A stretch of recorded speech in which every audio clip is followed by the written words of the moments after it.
Hi everyone! In today's video I'm going to be looking at the 2025 releases that I didn't buy and reflecting on whether I took the right decision.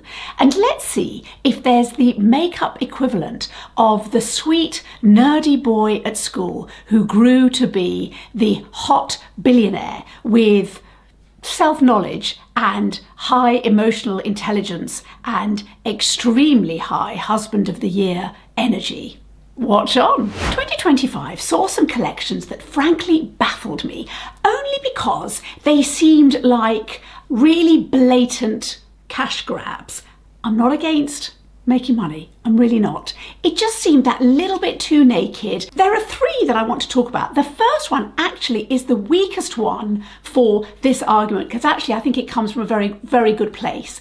And it is the ColourPop Shrek collection. Now, I've not used ColourPop before, and I have to tell you, it's a brand that I've kind of looked at a lot on and off, because it seems to me that they can really bring out some really good colour stories. A couple of you in the past have written to me saying, well, you know what, the quality's not there, the formulas aren't so great, but I still kind of look with interest. The Shrek collection was no different, because the eyeshadow palette was right up my street, and I can't tell you whether it was, you know, me being a bit of a killjoy, a bit snotty, or maybe just not in the mood. And so I didn't go for it. I did kind of think, Shrek, really? But then maybe I'm not the target market. That's okay. You know, I watched Shrek a long time ago with my kids. I endured it. It was absolutely fine. Seemed to go on forever. I'm also delighted that ColourPop is maintaining inclusivity. Green people are now included. So that's all good. That was fine by me. The one that I had the most problem with, actually no, the one that I had a bit more of a problem with actually was the Smurfette collection from Fenty. Now Fenty for me is a bit of a problematic brand anyway, because I think I've bought a couple of things in the past, they've never been really good, I've not been blown away. I know it's really popular and I've seen lots of people kind of rave about it, they're excited about new color collections coming out and so on. I looked at this and really did think, okay, this is just a blatant cash grab, because if she's kind of positioning herself as kind of not so much luxury, but you know, a sort of well-placed middle kind of market, I don't think the Smurfette is there.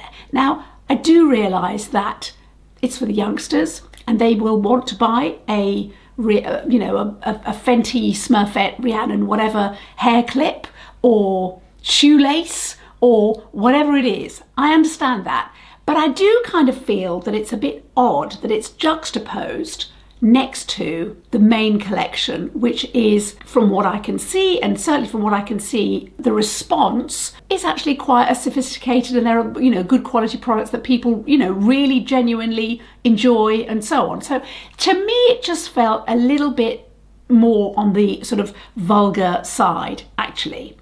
But the one that I found actually slightly depressing was the Pat McGrath Candy Crush collab, which from what I remember was a series of it was basically lip glosses and lip products, I think.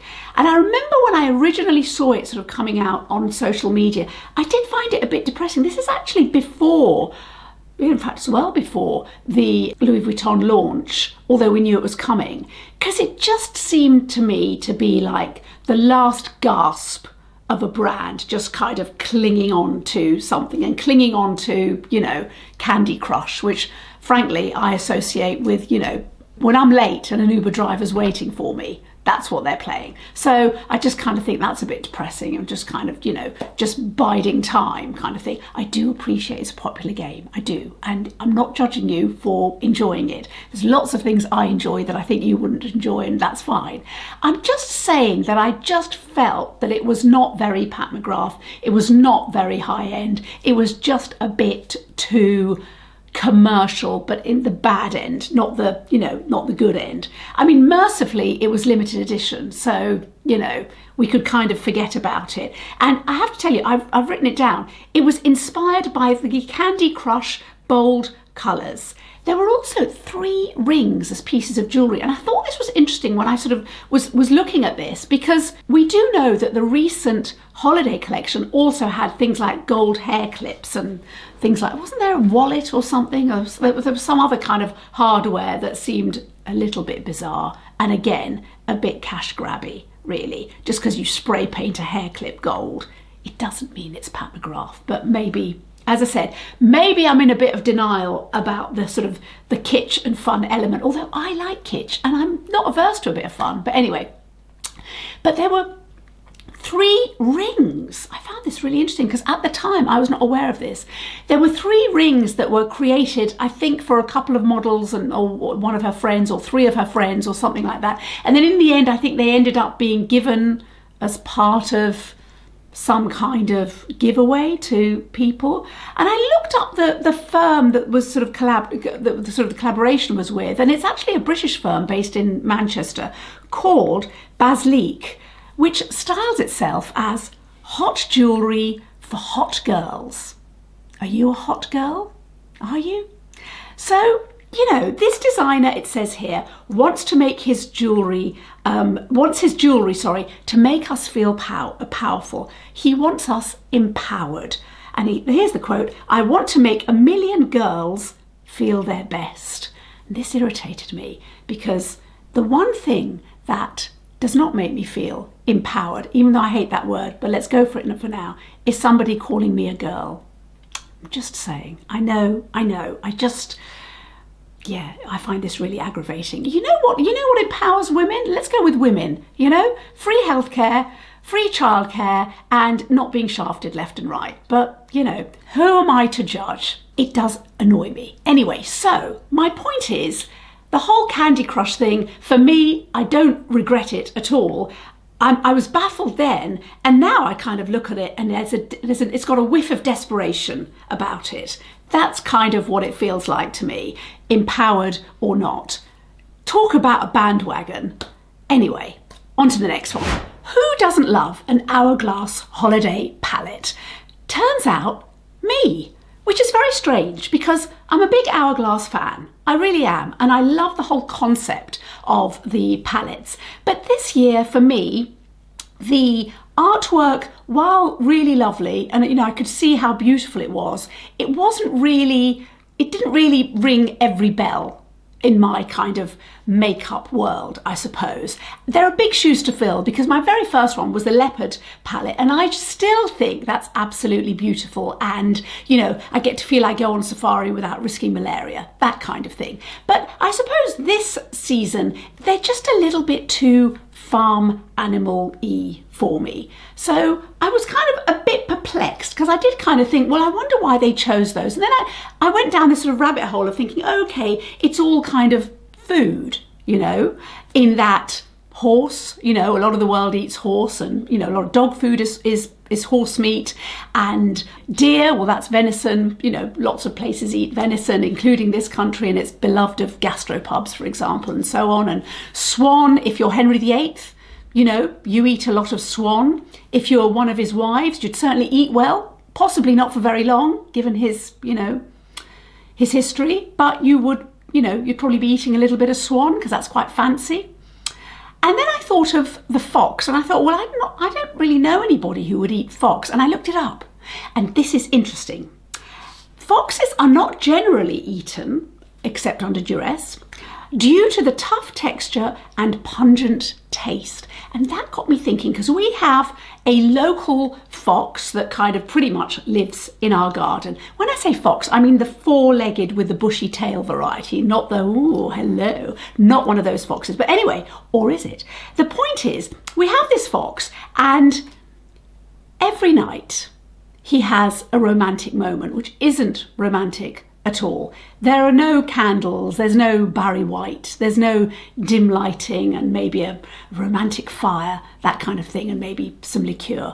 There is none of that. There's a different lady every night, and every night I rather feel she has regretted falling for his chat-up line, because I think it's safe to say that he is not a skilled and sensitive lover, and neither is he committing to improving his technique, judging by the kind of noises the ladies are making. It's really very unpleasant while you're trying to sort of drift off to sleep. But the pungent taste is what got me, because it did make me think that maybe he needs to work on his personal hygiene, and that could also be part of the problem. But I'm not even sure how I got here. Let's get back to the makeup.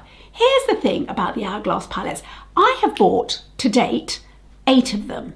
I actually wrote it down. I've bought 5 of the Deer and 3 of the Fox palettes because they are absolutely cracking gifts, not just for Christmas but for birthdays as well. So that's why I've bought them, because I also feel with Hourglass is if you use the entire palette, it's actually not that expensive. They're pretty good value for money as long as you use everything. And I suppose that's my problem with this release, in that there's either too many doubles of shades that I've already got, or they're just not, you know, curated in a way that I'm going to use all 6. Because honestly, at that price, I need to be using all 6.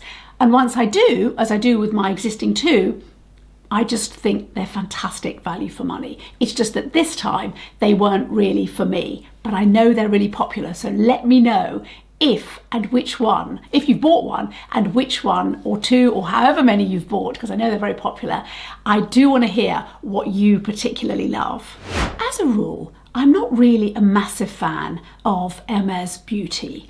I've kind of looked at it in the past and kind of walked past it. And then I did think this time, a few months ago, let me give it a really concerted effort. So I went to the boutique a couple of times and swatched to my heart's content. The essays are very good in there. It's all fine. You know, my husband had tea. I think I've talked about that before. And a biscuit. That was very good. Anyway, and I was slightly underwhelmed, and I thought I'll wait for the autumn collection. I did do that. I went back and swatched, and things didn't seem as pigmented as I wanted. And I did kind of pause and think, okay, you know, let's see for the next collection and so on.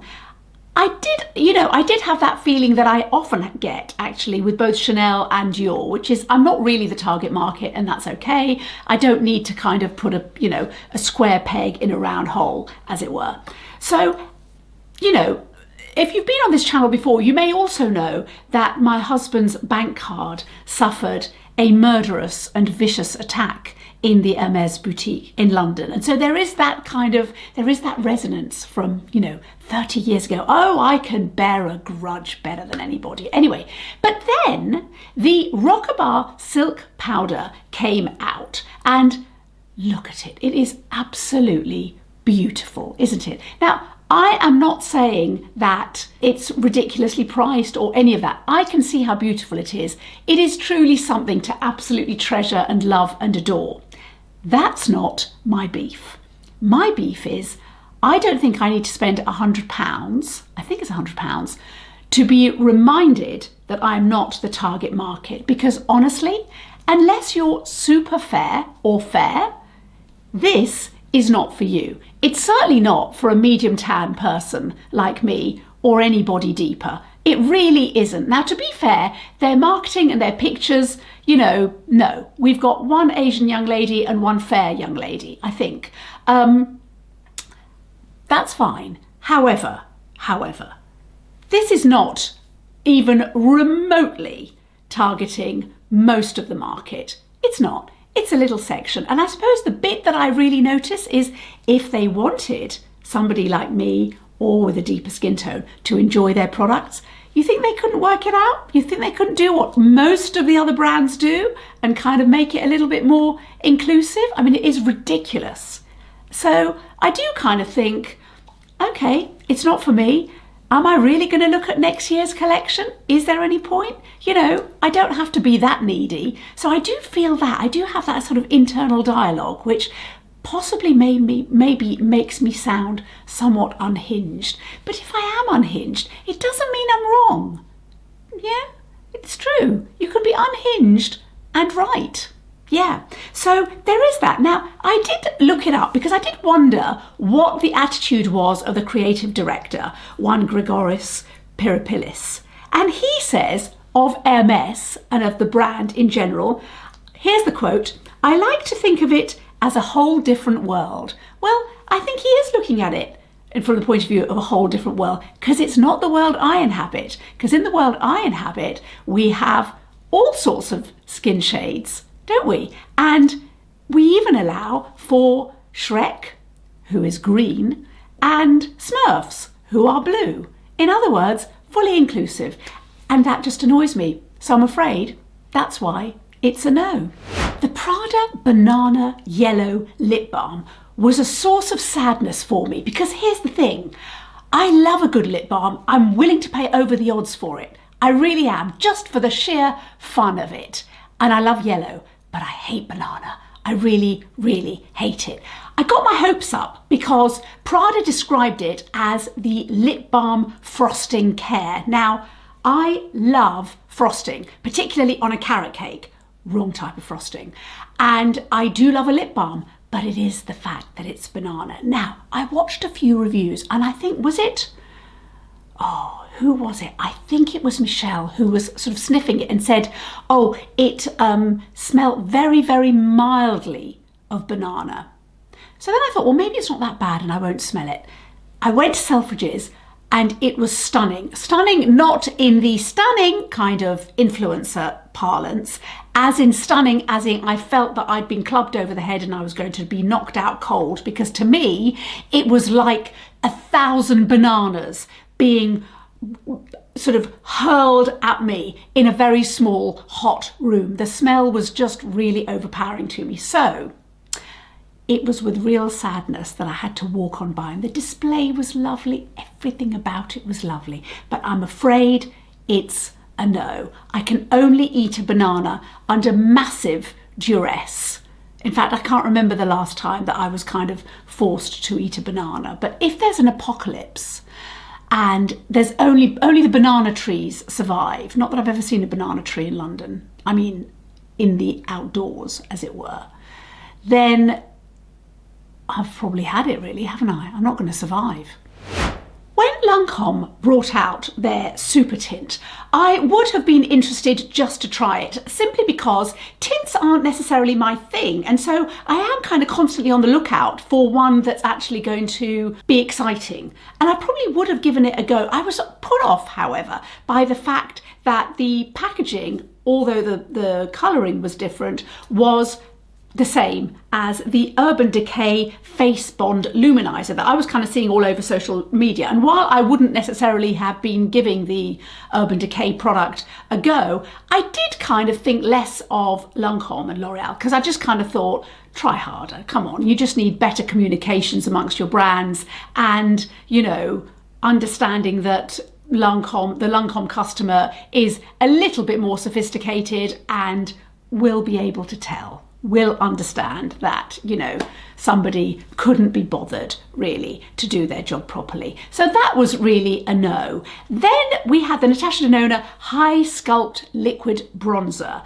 Now, I was slightly intrigued by this product, and actually in the end, I didn't go for it, partly because I was kind of scared that I'm not particularly skilled, and so I'd end up looking like Pussy Galore in Goldfinger, and not in a good way. Do you know what I mean? Or maybe looking like an Oscar statuette that all the stars who win Oscars, they all say, don't they, that they put it in the loo to show how self-deprecating they are and how relatable.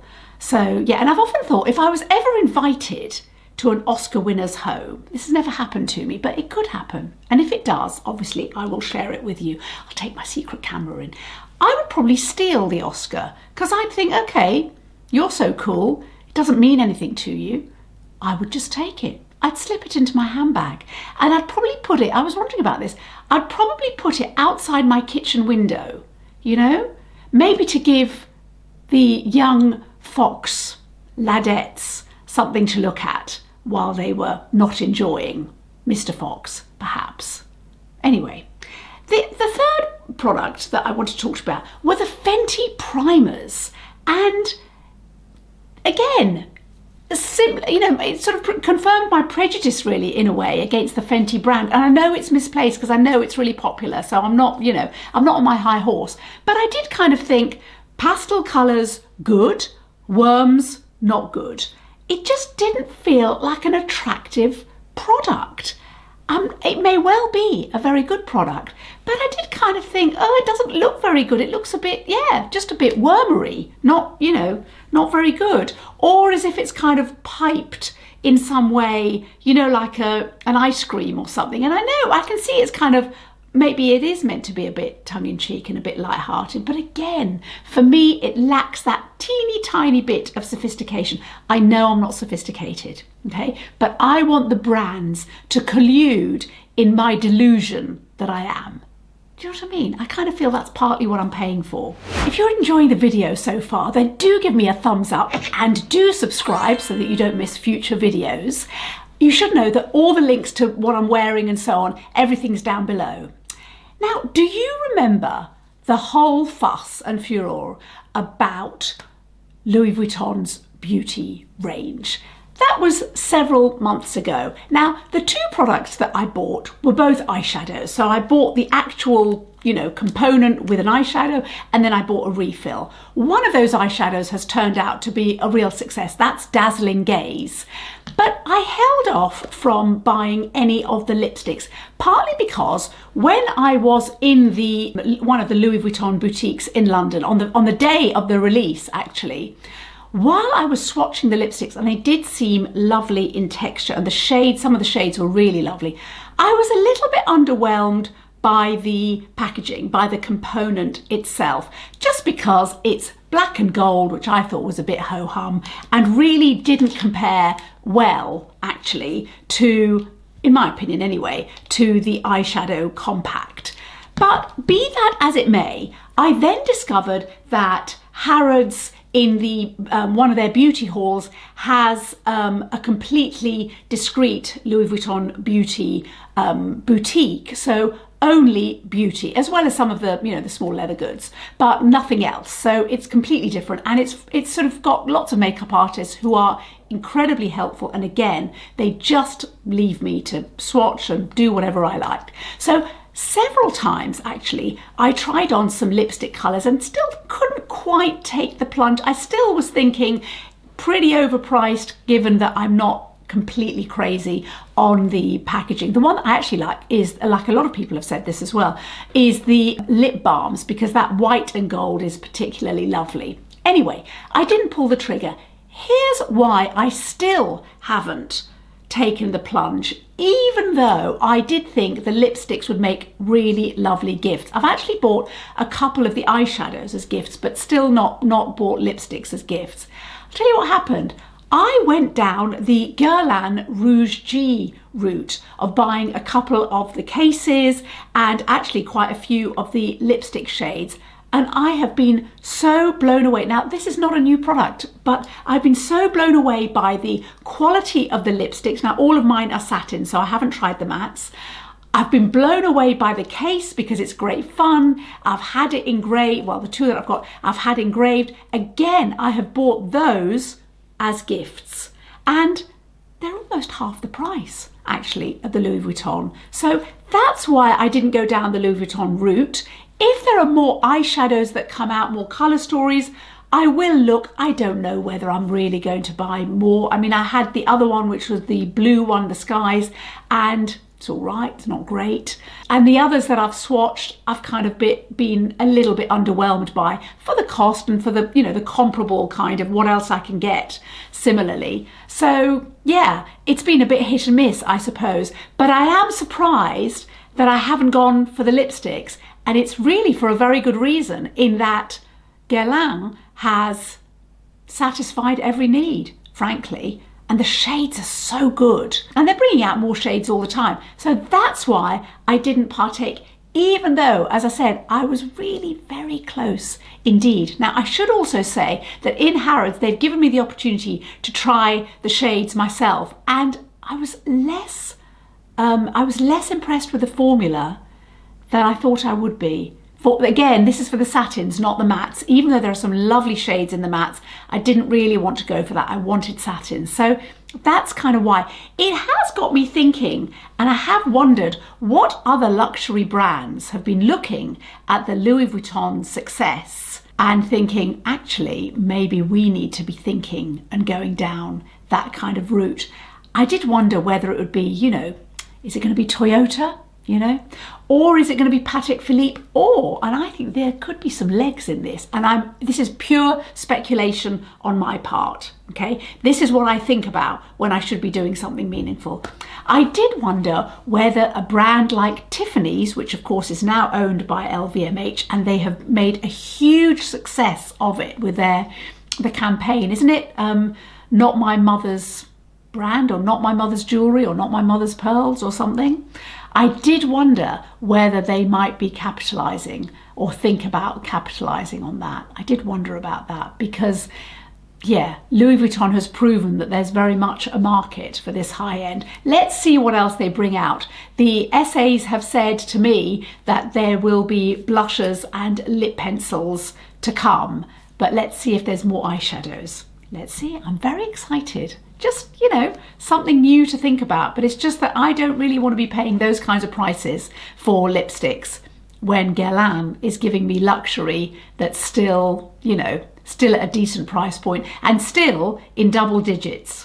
When Dior Circus of Dreams was launched, I had a good look and I did stalk the counter, but the thing about Dior is I kind of know how it's going to go. It's like any relationship, you know, if it wasn't really dead right from the start, then all that's going to happen is contempt and resentment is going to start leaking in. And that's kind of the way I felt it would go. So I didn't ever pull the trigger with any of the Dior holiday collection. I just knew it wouldn't be absolutely perfect, even though there were moments when I was kind of really tempted to go for the mauves, because that's kind of right up my street.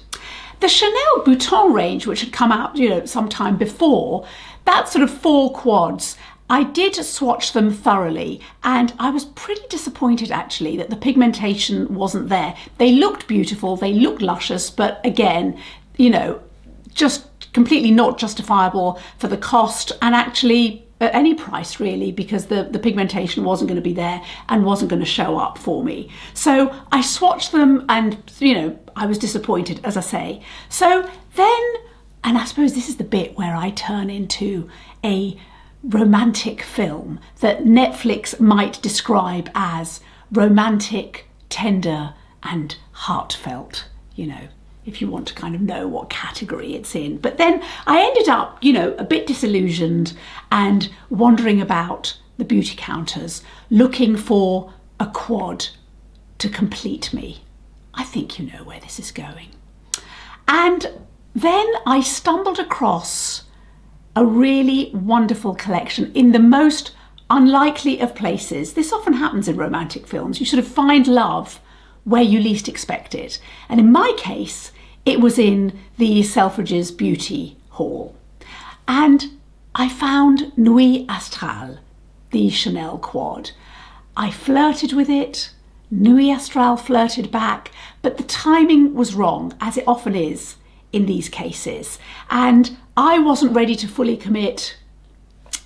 I don't really know what the position was with Nuit Astrale, but I certainly got every indication that there was interest there. I then wandered about a bit more, and then what happened was, having done some work on myself, I ended up in the Chanel boutique, ready for love.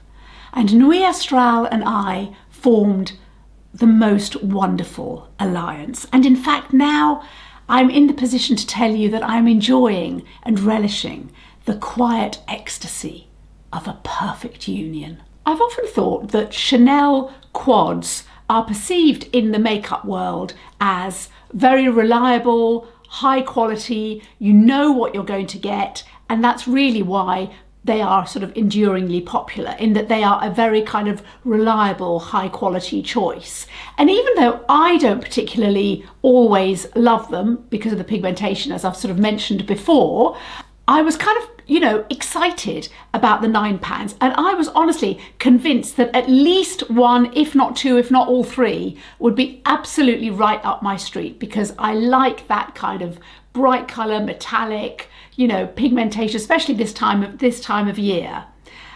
So I was kind of disappointed to be disappointed by them. And I suppose and I know I've said this before in another video, for me they were kind of almost just right. So in other words, I'm genuinely excited to see what Chanel's going to bring out, you know, in the latter part of next year. And I'm hoping it's going to be a kind of 10 out of 10 with whatever they do, assuming they come back to, they sort of revisit these bright tones. It's the beauty equivalent of one's parents getting divorced and dad, who was hitherto solid, dependable, slightly dull, suddenly changes and perhaps buys a silly car, starts dressing a little bit too young, it's kind of sneakers and cool dude wear, maybe he gets a hair transplant, or if he's not follically challenged, he gets a little bit of balayage and maybe starts wearing a bit of self-tan,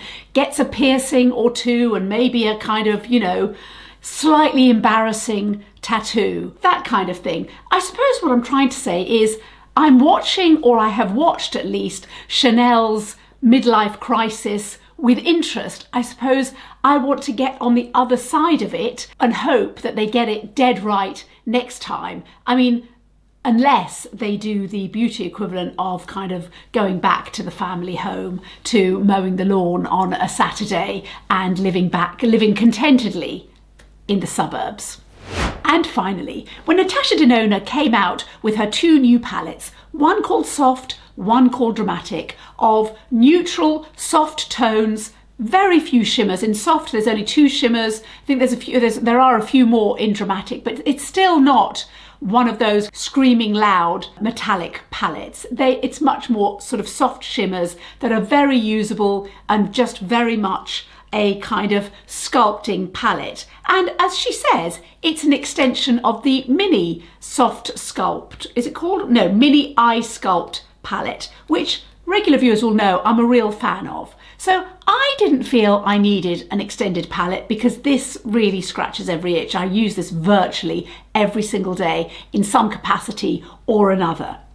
But then here's what happened. I finally hit pan on my most used of this little quint. And so then I was thinking, okay, it's the sales. I could buy another one and then have this, you know, for travel, and then the other one just sort of permanently on my desk. However, yeah, what do we covet? We covet what we see. Of course, I'd already seen the extended, larger versions of the palette. So what did I do? In the sales, in my Sephora haul, amongst other things, I picked up the Soft palette, which is smaller than I thought it was going to be, so I'm pleased about that. And I haven't swatched it, I've not tried it, I've literally just taken it out of the box now to show you. It comes, I'm sure you know because you'll have seen reviews, it comes with a little card to give you kind of instructions on how to use it, so that's going to be useful and fun to play with.